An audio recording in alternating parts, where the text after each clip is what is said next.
उनलाई पनि बताइदेऊ न यो रहर र बाध्यतामा कति फरक छ भने जिन्दगी छोटो छ भन्छ। होङसी सिमेन्ट फ्याक्ट्री भुटेके डाँडाबाट चुनढुङ्गा बोक्नु पर्थ्यो, जहाँ चाहिँ हामी पनि चलेको ठाउँ हो। यहाँ चाहिँ हामीले पनि गाडी चलाएको ठाउँ एकदमै याद आउँछ मलाई यो ठाउँको। त्यही भएर मैले यो भिडियो बनाउँदैछु।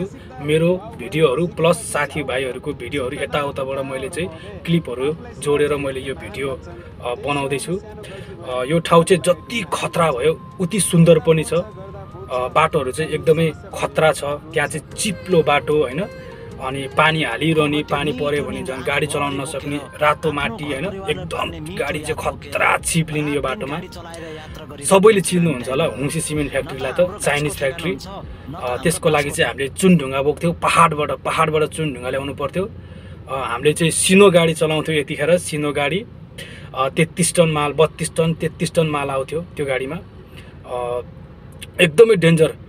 ट्रिपको 2000 रुपियाँ दिन्थ्यो। मैले चाहिँ 2 ट्रिप लगाउँथेँ दिनमा। अब अलि नयाँ गाडी, राम्रो गाडी, कन्डिसनको गाडी हुनेहरूले राति नै वहाँ माथि पहाड चढ्यो भने 3 ट्रिप लगाउँथ्यो दिनको। एकदमै खतरा ठाउँ पनि छ, एकदमै उति नै सुन्दर ठाउँ छ यो। पहाडले घेरेको, अनि जङ्गल होइन, पहाडमाथि गाउँहरू। मलाई एकदमै याद आउँछ यो ठाउँमा। म फेरि पनि जान्छु घुम्नको लागि, किनभने यो ठाउँमा धेरै यादहरू जोडिएछ होइन। याद पनि आउँछ मलाई, एकदम राम्रो पनि लाग्छ यो ठाउँ। सुन्दर एकदम, हावा सरर चल्ने एकदम राम्रो होइन। कस्तो खतरा लाग्छ क्या मलाई यो ठाउँ चाहिँ। एक दिन जान्छु म यो ठाउँमा पनि। एकदमै डेन्जर छ एकदमै। हामी दाजुभाइहरू, मेरो दाइले पनि यहीँ गाडी चलाउनुहुन्थ्यो, मेरो गाउँको दाइहरूले सबैले यहीँ गाडी चलाउनुहुन्थ्यो, मैले पनि यहीँ गाडी चलाउँथेँ।